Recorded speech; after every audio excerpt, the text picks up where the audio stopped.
Coming up in this video, we head down to the Fleurieu Peninsula, and while we're down there we go and have a look at some of these magnificent beaches that are in the area. Some of them you can drive on and some of them you can't, but they're great for swimming.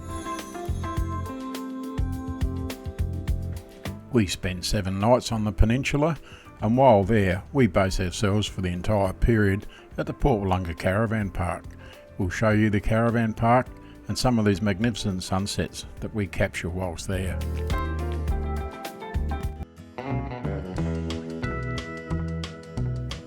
I'm Mick and this is Sally.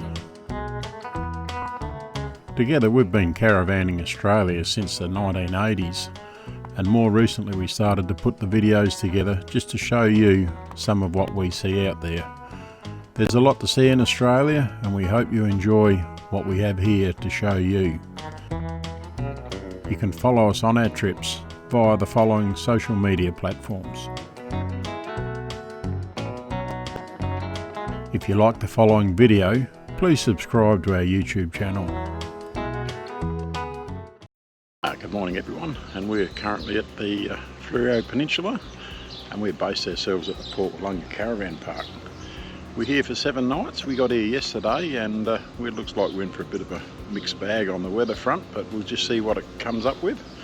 At this stage it looks like we're not going to have any real hot days, so that should be nice. So we'll show you a little bit around the area where we are at the moment. Hope you enjoy it. It was a relatively easy drive down to the Port Longa Caravan Park now that Adelaide's got all the northern and southern motorways. And whilst it's only a short distance, it didn't take very long to get there at all. The caravan park isn't located directly on the water, and for that reason you haven't got any sea views, but it's only a short walk and you're soon out onto some of the great beaches that the Fleurieu has on offer.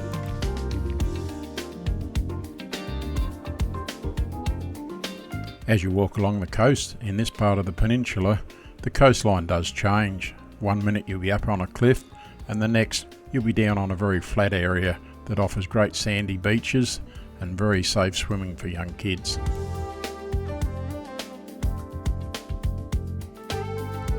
After the short walk that led us to the beach where we could see the water, we continued on south, and along that area there's various little lookouts, and on the top of the screen here you can see a bit of a lookout there that allows you to look out over the ocean. And here we are now looking north back along Maslin's Beach.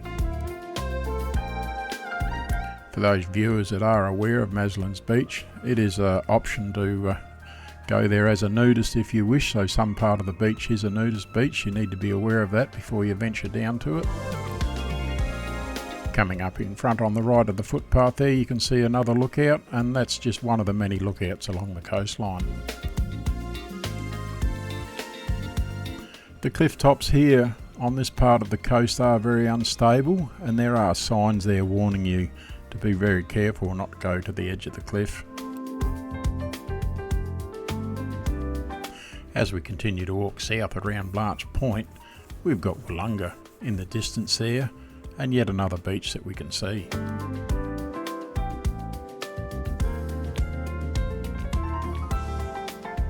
It was all but perfect weather to be walking along the beach today, and we had to be very careful with the sun, bit of slip slop slap so we don't get sunburnt.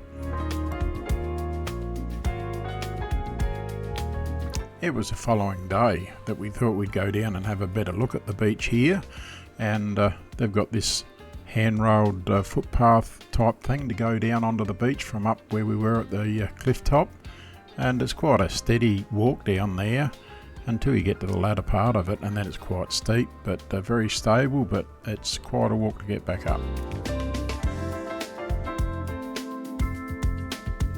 After reaching the beach from coming down on the walkway from the cliff top, then you look north and you've got all these cliffs here, and it's all cliffy for the part of the beach there, nowhere near as good as what is going the other way when you're heading south, but it is cliff top, and here looking from the air you can see what sort of terrain it is. Once we turn around from a northerly direction and start heading south, it's quite amazing what the difference a beach can be in such a short distance.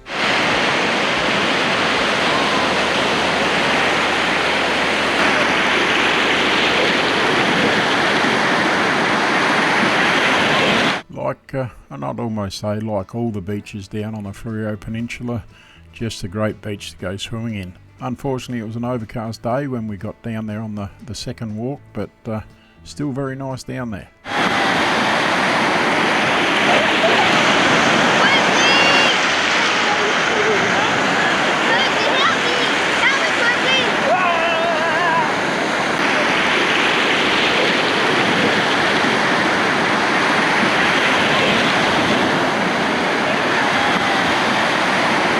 Nice to walk out and have a bit of a paddle and a bit of a play, but not quite warm enough to go for a full swim.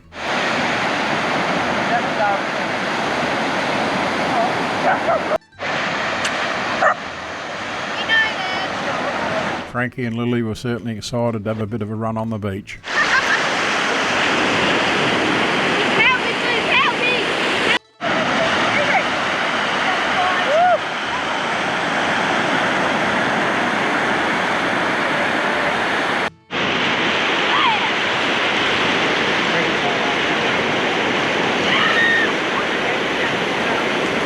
Beautiful beach to be able to walk on the sand, nice firm sand underfoot, but then you've always got that hard climb to get back up to the top once you've had your fun.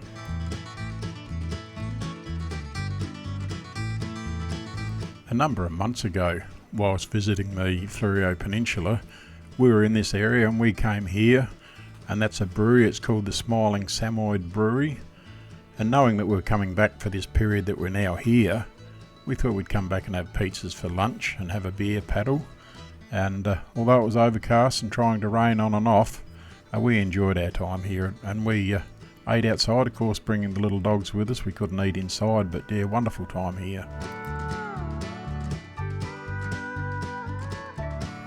We enjoyed some entrees before we had our pizza, and then of course we had our beer paddle. Pizzas that we had were very nice, and I guess they were that nice that we didn't actually record anything of the pizzas, so sorry about that, but they were wood-fired cooked pizzas, and certainly very yummy.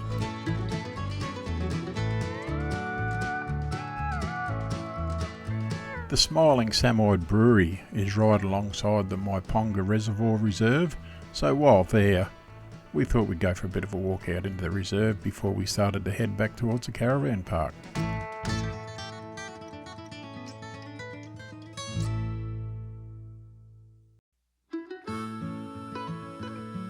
There are designated walking paths within the reserve, and we didn't walk in very far, so how far these tracks go, unfortunately I can't say.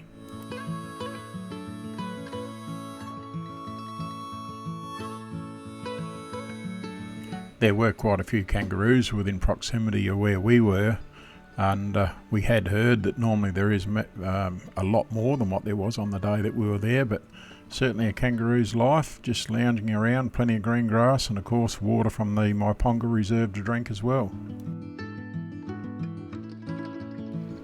As we were sitting around the caravan and just relaxing, and happened to notice that the sun was going to light up on the setting horizon, and perhaps might be in for a good sunset, so it's off down to the coastline to see what we could capture.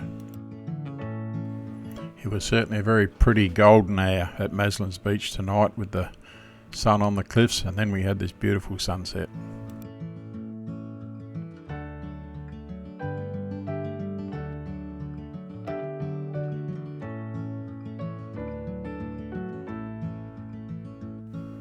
With tomorrow being the best day of all the days that we're going to be down that way, we headed off early and thought we'd go for a beach drive and have a look at some of the beaches down there.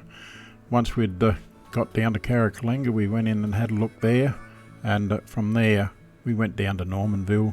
We had lunch there, and then we made our way onto Second Valley, and we thought we were going to have a look there, but it's just too crowded, so we didn't film anything there. Once we seen that, we made our way back to the caravan. It was a great beach day weather-wise today, and the first beach that we called into was Port Longa. It was an easy walk down to the beach from the top area of the car park, and as you go down the walkway you get some great views of the water. Don't be fooled by the number of people that are here on the beach at the moment whilst we're there. It is early in the morning, so the crowd is only just starting to arrive, and as we came back this way later on during the afternoon on our return, the numbers had certainly increased dramatically. I don't know the full story and the history behind these caves here at the Wanga Beach, but no doubt if you do a search for the Wanga Beach caves, it will be listed there on the internet, but some people say it's the early fishermen used to store their boats there.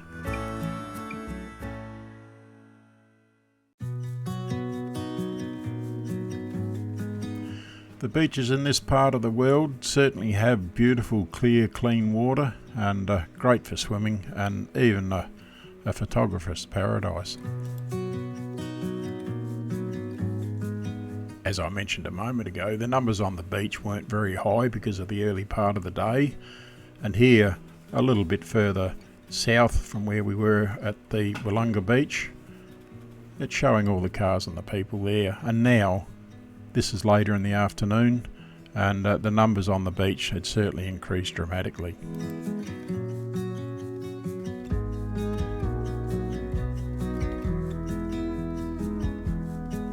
As we continued to move further south along the coastline, our next port of call was going to be Silver Sands Beach.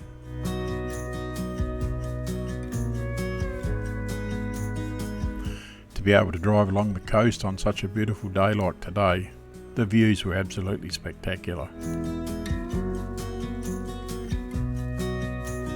We're now at one of the two entry points that you can take your vehicle down onto Silver Sands Beach, and on the day that we were there, the entry fee per vehicle was $8, and that goes to a worthy cause that is nominated by the people down that way.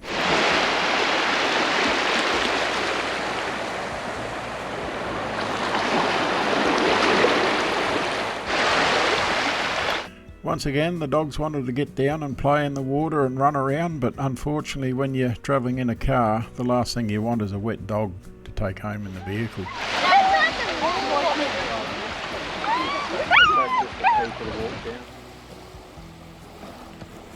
Cool but not cold, very nice to walk in.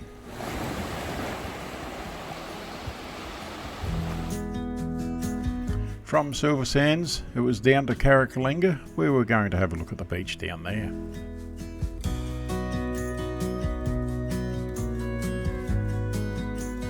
As the distance further south from Adelaide increased, the population of course decreased, and that gave the people down there the bigger opportunity to enjoy such wonderful beaches like this without a big crowd. Being able to park your vehicle very close to the water's edge here without actually driving on the beach, of course, it makes for a very great beach. As we head north along the Caringa Beach, we're greeted by these stunning views looking out the motor vehicle front windscreen.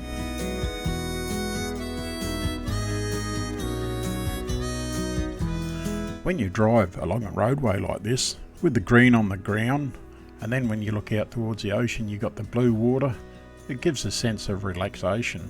Or am I the only person that feel that way?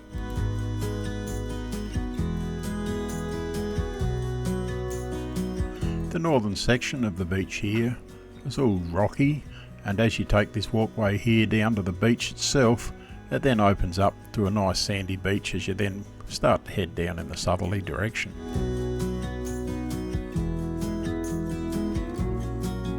From the beautiful beaches here, we made our way down to Second Valley, but it was that popular down there, there was people everywhere, nowhere to park, so we turned around and come back here to the HMAS Hobart lookout.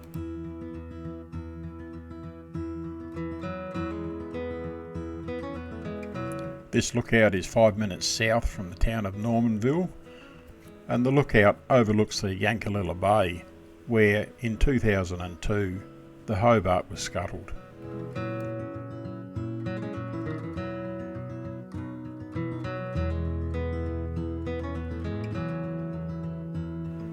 After leaving the lookout for the warship the Hobart, we made our way back into Normanville, and it was there that we ate lunch in a park, and then we made our way down to the Normanville beach.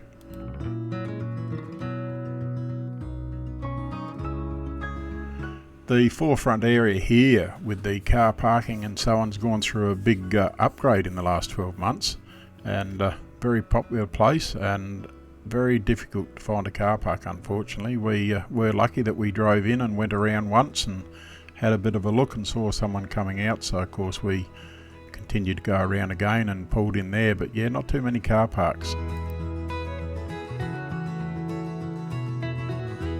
This is, however, one spot that did appeal to us for some reason, and we did pass comment that one day in the not too distant future we might come back and base ourselves here with the caravan and set ourselves up in one of the parks here.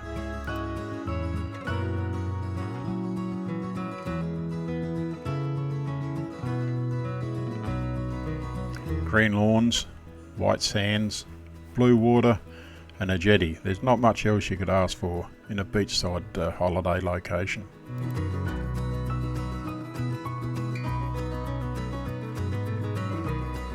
For the entire period of the 7 nights that we're down on the Fleurieu Peninsula, we based ourselves here at the Port Wonga Tourist Park. With so many beaches and attractions being so close to the location of this caravan park, it was just ideally suited for what we wanted on this trip.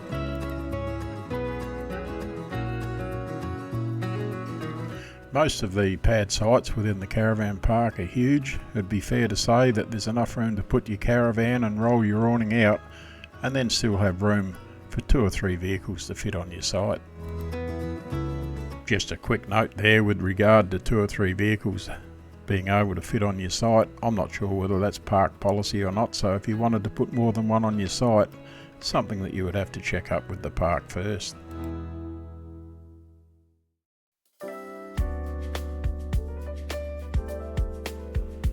It was early January when we were in the caravan park on this occasion, and there were not, if any, spare sites at all during the period that we were down there. The park was booked out on most nights.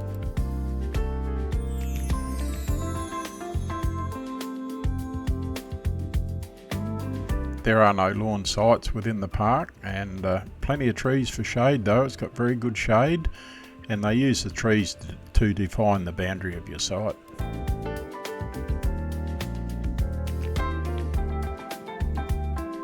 With Christmas not being far behind us, there were still some Christmas lights up within the park, and this one particular side here had a very extensive and colourful array of lights.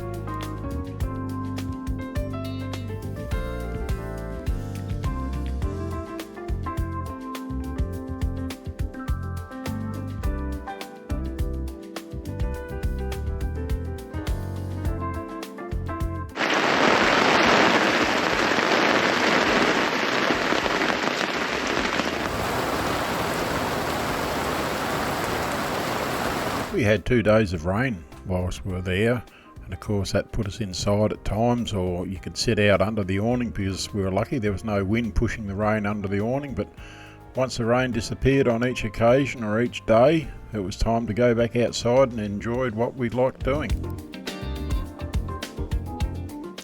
The bike hire at the caravan park was certainly popular with the young ones.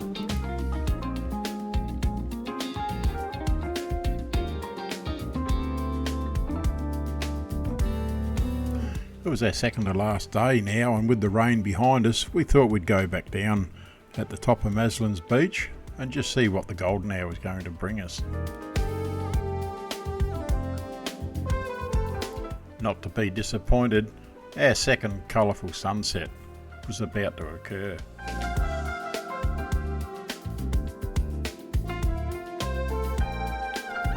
With the colours of the sun setting over the water, we weren't at all disappointed that we came down to capture our second sunset of the trip.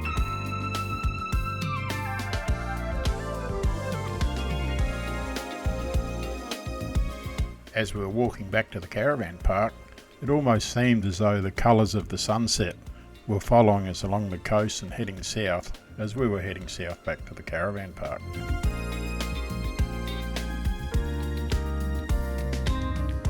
Well, that brings us to the end of another video, and there certainly are some very nice beaches down here on the Fleurieu Peninsula, and we only just visited a few, so many more that we could have gone to, but time wasn't on our side. Bit of a mixed bag with the weather in the end. We had a couple of rainy days, but the temperature wasn't too bad, one warm day, but other than that, very nice down here for this time of the year. And our next video that goes up will be at Port Parham and then across the Moonta Bay, and they'll be both on the next video, and that's on the York Peninsula. So we hope that you've enjoyed this video, and until that next one goes up, you take care and look after yourself.